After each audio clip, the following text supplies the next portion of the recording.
Salam sejahtera untuk kita semua. Kami dari kelompok 4 yang beranggotakan saya sendiri Agnes Duraresta, selanjutnya ada Wirencang, Serina, dan Ikhlas Hula Amal.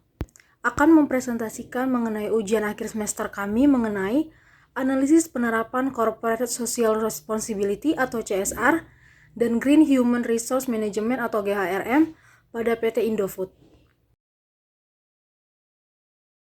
PT Indofood adalah perusahaan berbasis Indonesia yang bergerak di bidang industri pengolahan makanan. Perusahaan ini didirikan pada 14 Agustus 1990 oleh Sudono Salim. Corporate Social Responsibility dan Green Human Resource Management adalah dua konsep yang sangat penting dalam dunia bisnis yang modern. CSR dan Green Human Resource Management adalah strategi penting bagi perusahaan dalam memenuhi tanggung jawab sosial dan dalam memastikan keberlanjutan perusahaan. Selanjutnya adalah landasan teori. Corporate Social Responsibility atau CSR menurut World Business Council on Sustainable Development adalah komitmen dari bisnis atau perusahaan untuk berperilaku etis dan berkontribusi terhadap pembangunan ekonomi yang berkelanjutan, seraya meningkatkan kualitas hidup karyawan dan keluarga, komunitas lokal dan masyarakat luas. Selanjutnya ada Green Human Resource Management atau GHRM. GHRM memiliki kepentingan utama dalam mencapai tujuan yang lebih luas seperti penghemat biaya, tanggung jawab sosial perusahaan, akuisisi dan manajemen bakat dan mendapatkan keunggulan dalam persaingan. Selanjutnya ada konsep pemasaran 4P, yaitu produk, price, place, dan promosi. Produk adalah barang atau jasa yang dihasilkan untuk digunakan oleh konsumen guna memenuhi kebutuhan dan memberi kepuasan. Selanjutnya price atau harga. Harga adalah jumlah yang dibutuhkan konsumen untuk mendapatkan suatu produk guna memenuhi kebutuhan dan keinginan yang belum terpenuhi. Yang ketiga ada place atau tempat, kombinasi dari 4 bauran pemasaran yang salah satunya adalah unsur tempat adalah atau dalam beberapa buku banyak dikatakan sebagai aspek distribusi.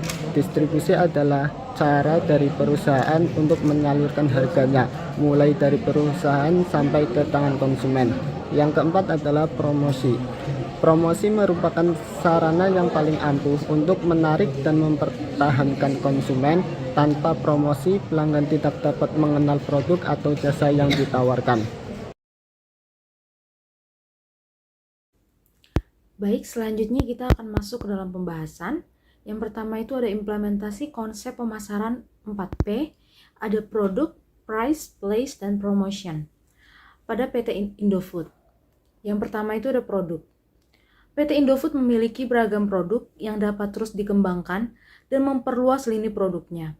Salah satu produk PT Indofood yaitu produk mie instan Indomie yang telah banyak dikenal masyarakat. Melalui produk Indomie, PT Indofood dapat memperbaharui variasi rasa Indomie untuk menarik konsumen dengan variasi rasa yang khas, khususnya cita rasa khas masing-masing daerah Nusantara. Selain itu, PT Indofood juga dapat memperkenalkan produk lainnya seperti makanan sehat dan makanan ringan lainnya. Yang kedua ada price. PT Indofood menjaga harga produk pada level yang bersaing di pasar. Ini bisa berarti menawarkan harga yang terjangkau untuk produk makanan sehari-hari seperti mie instan dan harga premium untuk produk makanan khusus atau berkualitas tinggi. Salah satu produknya yaitu Indomie memiliki harga yang terjangkau bagi hampir semua masyarakat. Yang ketiga itu ada place. PT Indofood memiliki jaringan distribusi yang luas meliputi supermarket, warung, restoran, dan saluran distribusi online. Hal ini memastikan produk Indofood tersedia di seluruh Indonesia. PT Indofood juga telah memperluas pasar internasionalnya, menjadikannya sebagai pemain global dalam industri makanan. Dan yang keempat itu ada promotion. PT Indofood sering menggunakan iklan televisi yang menarik dan kreatif untuk mempromosikan merek dan produknya. Mereka kerap memanfaatkan selebriti sebagai brand ambassador. Mereka aktif di jejaring sosial, menggunakan platform media sosial untuk berinteraksi dengan pelanggan. menyampaikan informasi produk, dan menyelenggarakan kontes atau promosi online. PT Indofood juga bekerja sama dengan berbagai acara dan festival kuliner untuk mempromosikan produknya. Selanjutnya kita masuk pada pertanyaan yang nomor 1, yaitu faktor-faktor apa saja di lingkungan sosial yang dapat menciptakan kritik dalam kegiatan bisnis. Faktor-faktornya itu yang pertama ada etika bisnis. Ketika perusahaan melakukan tindakan yang tidak dianggap etis, seperti penipuan, pelanggaran kepercayaan pelanggan, atau praktik bisnis yang merugikan perusahaan, hal tersebut dapat mengundang kritik pada perusahaan tersebut. Yang kedua itu ada tanggung jawab sosial perusahaan atau CSR. Perusahaan yang tidak menjalankan CSR atau beroperasi semata-mata untuk mencari keuntungan tanpa memperhatikan dampak sosialnya dapat menarik kritik dari kelompok advokasi dan masyarakat. Yang ketiga ada masalah tenaga kerja. Isu-isu terkait ketenaga kerjaan seperti upah rendah, kondisi kerja yang tidak aman atau pemecatan yang tidak adil dapat mengundang kritik dari serikat pekerja, kelompok-kelompok hak buruh, dan juga masyarakat. Yang keempat itu ada isu lingkungan. Bisnis yang dianggap merusak lingkungan, tidak berkelanjutan, atau tidak mematuhi peraturan lingkungan hidup dapat menjadi sasaran kritik dari kelompok lingkungan hidup dan masyarakat. Dan yang terakhir itu ada kualitas produk atau layanan. Jika produk atau jasa yang diberikan suatu perusahaan mempunyai permasalahan kualitas, sering rusak atau tidak sesuai dengan klaim perusahaan, konsumen akan menyuarakan kritiknya. Selanjutnya pertanyaan nomor 2, apakah perusahaan sudah menerapkan Green Human Resource Management dengan baik? Jelaskan. Perusahaan PT Indofood pada saat ini telah berkomitmen kuat terhadap pengembangan karyawan dan memberikan kesempatan untuk pertumbuhan dan kemajuan karir. Berikut ini beberapa program pengembangan karyawan yang telah dilaksanakan oleh PT Indofood. Yang pertama itu ada program pengembangan dan pelatihan. PT Indofood menawarkan berbagai program yang disesuaikan dengan karir karyawan. Ada berbagai pengetahuan dan keterampilan untuk melatih karyawan selama pengembangan. Ruang lingkup program ini meliputi pengembangan keterampilan, pelatihan kepemimpinan, pelatihan teknis, dan banyak kegiatan lain yang mendukung pelatihan pengembangan. Yang kedua itu ada program rotasi pekerjaan. PT Indofood mempunyai program rotasi pekerjaan yang dimana kesempatan ini dapat dimanfaatkan agar para karyawan dapat melebarkan sayap dalam bidang karirnya dan mencoba hal-hal baru yang belum pernah mereka coba sebelumnya. Pemahaman yang komprehensif dan akan meningkatkan operasional bisnis karyawan yang pada akhirnya akan lebih baik bagi karir mereka. Yang ketiga itu ada program pemimpin masa depan. PT Indofood mengidentifikasi dan menyadari potensi karyawan sehingga dapat menjadi pemimpin saat ini di masa depan. Persiapan harus dimulai sejak dini untuk mempersiapkan masa depan atau karir yang lebih baik dengan pengalaman profesional sebagai manajemen senior dan pemimpin lainnya. Yang keempat itu program penghargaan dan pengakuan. PT Indofood mempunyai program penghargaan dan pengakuan yang akan mempengaruhi semangat karyawan dalam pengembangan diri dan mengapresiasi kontribusi karyawan yang ada terhadap pertumbuhan perusahaan, baik dalam bidang pekerjaan yaitu bekerja di luar negeri, bekerja dalam kelompok, bekerja sendiri-sendiri, dan pekerjaan lainnya. Yang kelima itu ada program pengembangan internasional. PT Indofood menawarkan peluang pertumbuhan di tingkat internasional, di mana karyawan dapat merasakan apa artinya berkarir di bidang internasional. Bahkan berkolaborasi dengan orang-orang internasional seperti di luar negeri atau belajar melalui beragam budaya. Selanjutnya, program yang telah diterapkan pada CSR dan bagaimana perusahaan menanggapi kritik terhadap kegiatan bisnis tersebut. Indofood menerapkan beberapa program CSR, berupa yang pertama program Indofood Riset Nugraha, yang bertujuan untuk mengundang mahasiswa dari berbagai jurusan di seluruh perguruan tinggi di Indonesia untuk menghasilkan penelitian penganekaragaman pangan yang berbasis kearifan lokal. Yang kedua, program penanaman mangrove melalui Indofood Peduli sebanyak 1.000 buah di pinggiran pesisir pantai Marunda yang berada di otoritas pelabuhan Tanjung Priok sebagai bentuk kepedulian terhadap lingkungan dan ekosistem. Yang ketiga, program beasiswa Indofood Sukses Makmur atau BISM, yaitu program memberikan beasiswa bagi anak-anak karyawan yang berprestasi dengan tujuan ingin mendorong siswa yang merupakan putra-putri dari karyawan Indofood untuk sepenuhnya menggali potensi diri. Dan cara perusahaan dalam menanggapi kritik yang muncul adalah dengan melakukan evaluasi secara konsisten dan selalu meningkatkan kinerja dari program CSR yang telah diterapkan. Selanjutnya, apa yang dimaksud dengan stakeholder? Stakeholder adalah sekelompok masyarakat atau individu yang memiliki hubungan secara langsung maupun tidak langsung terhadap kinerja kerja suatu perusahaan. Stakeholder sendiri memiliki kategori, yaitu yang pertama internal stakeholder. Internal stakeholder adalah orang-orang atau kelompok di dalam satu organisasi yang memiliki pengaruh atau kepentingan secara langsung dalam program atau proyek suatu perusahaan. Yang kedua, external stakeholder adalah orang-orang atau kelompok di luar organisasi yang memiliki pengaruh atau kepentingan secara langsung dalam program atau proyek di suatu perusahaan. Saja stakeholder pada PT Indofood. Dari sisi internal ada owner, yaitu Antoni Salim selaku Direktur Utama dari PT Indofood. Yang kedua adalah pemegang saham. Pemegang saham pertama adalah First Pacific Investment Management Limited sebesar 50,07%. Kemudian disusul oleh Antoni Salim, Franciscus Welirang, Taufik Wiramaja, dan yang kelima adalah publik. Stakeholder yang ketiga adalah karyawan.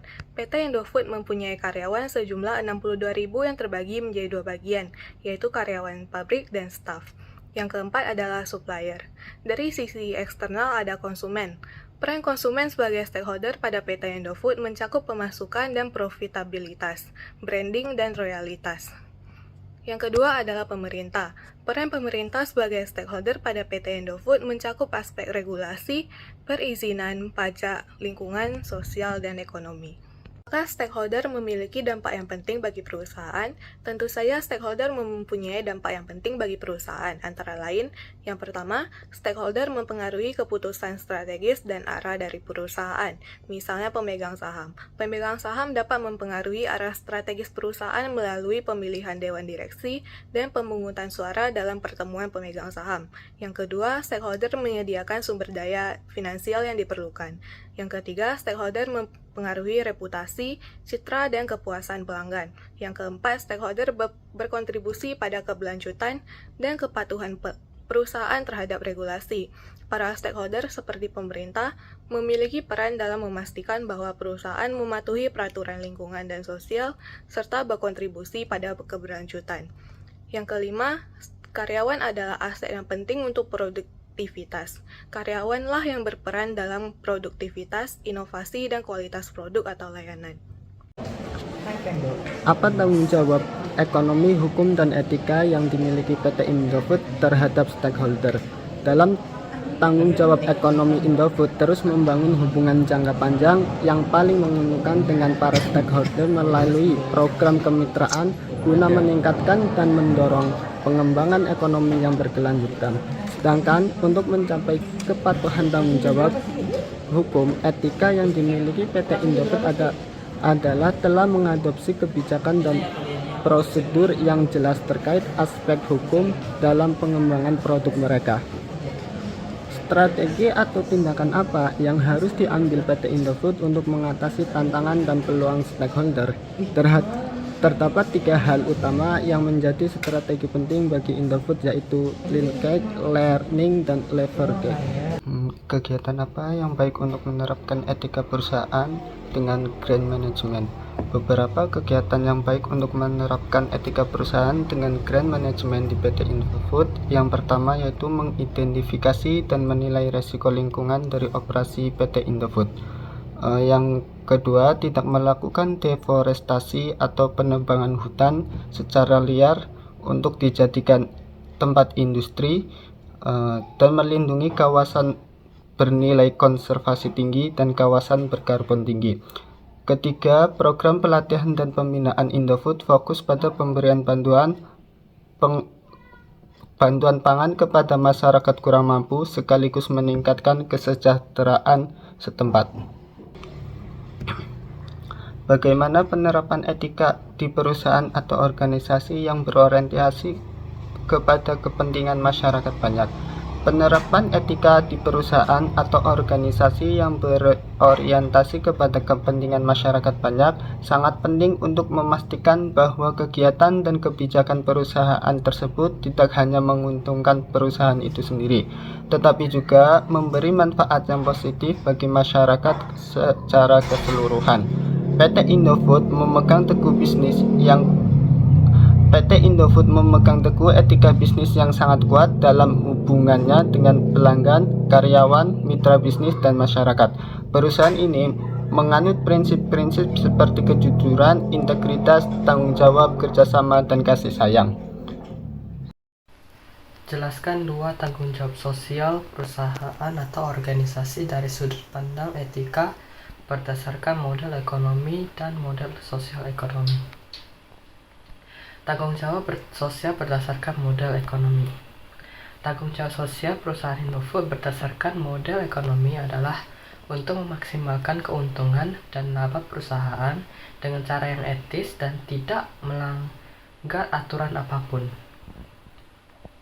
Sedangkan tanggung jawab sosial berdasarkan model sosial ekonomi adalah untuk mencapai tujuan yang lebih luas sekaligus memaksimalkan keuntungan dari laba perusahaan secara etis sambil memberikan kontribusi terhadap kesejahteraan masyarakat, lingkungan, dan keseimbangan alam. Selanjutnya, case 2 nomor 1. Anda diminta untuk menjelaskan beberapa hal yang perlu dijelaskan dalam mengenai pasar dan perlindungan konsumen yang mampu memberikan keuntungan terhadap konsumen. Jawabannya adalah dalam konteks pasar dan perlindungan konsumen, beberapa hal yang perlu dijelaskan untuk memberikan keuntungan kepada konsumen itu meliputi 1. Transparansi harga. Informasi yang jelas dan transparan mengenai harga produk atau jasa membantu konsumen membuat keputusan yang informal dan berbasis pengetahuan. Hal ini dapat mencakup diskon, biaya tambahan, atau persyaratan pembayaran lainnya. Yang kedua ada keamanan produk. Konsumen memiliki hak untuk menggunakan produk atau jasa tanpa resiko yang tidak perlu.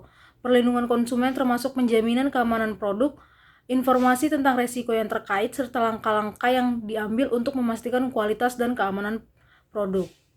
Yang ketiga adalah hak untuk memilih. Kebebasan konsumen untuk memilih antara berbagai produk atau layanan dengan informasi yang cukup mendukung memastikan persaingan sehat di pasar. Monopoli atau praktik-praktik bisnis yang merugikan konsumen dapat mengurangi kebebasan memilih. Yang keempat ada hak untuk informasi.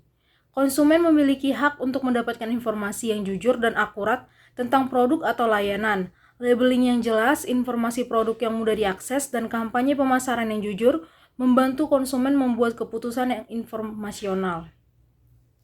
Yang kelima ada perlindungan terhadap praktik penentuan harga yang tidak adil. Konsumen mendapat manfaat dari perlindungan terhadap praktik penentuan harga yang tidak adil, seperti peningkatan harga secara tiba-tiba atau manipulasi harga. Pengaturan dan penegakan hukum dapat membantu mencegah praktik ini. Yang keenam itu hak privasi. Perlindungan privasi konsumen dalam pengumpulan, penyimpanan, dan penggunaan data pribadi menjadi semakin penting. Konsumen memiliki hak untuk mengetahui bagaimana data mereka digunakan dan dilindungi dari penyalahgunaan.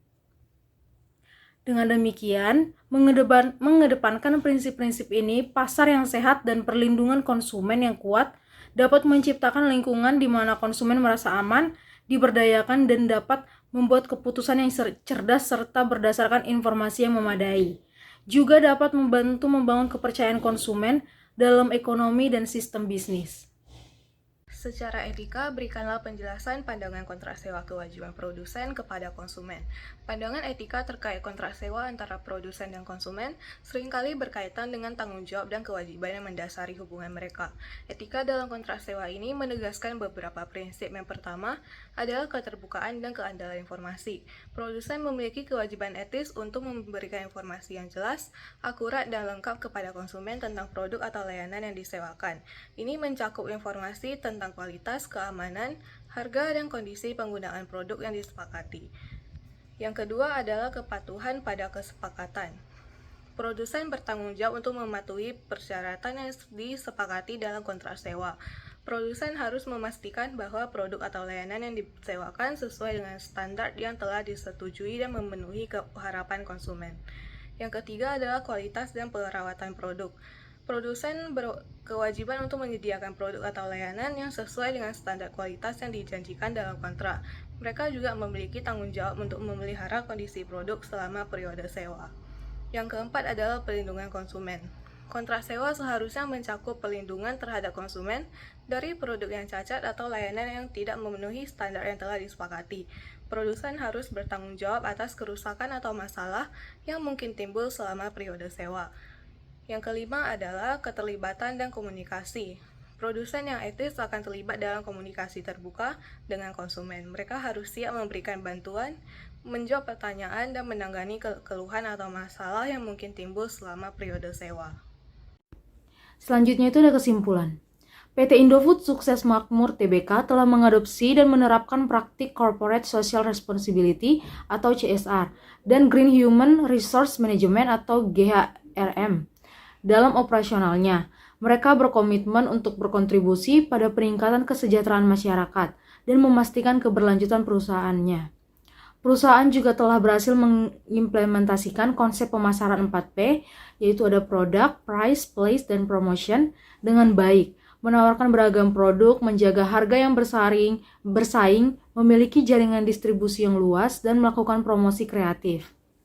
Selanjutnya, stakeholder perusahaan, baik internal maupun eksternal, memiliki dampak yang signifikan pada perusahaan. PT Indofood memperhatikan kepentingan dan dampak dari berbagai stakeholder ini.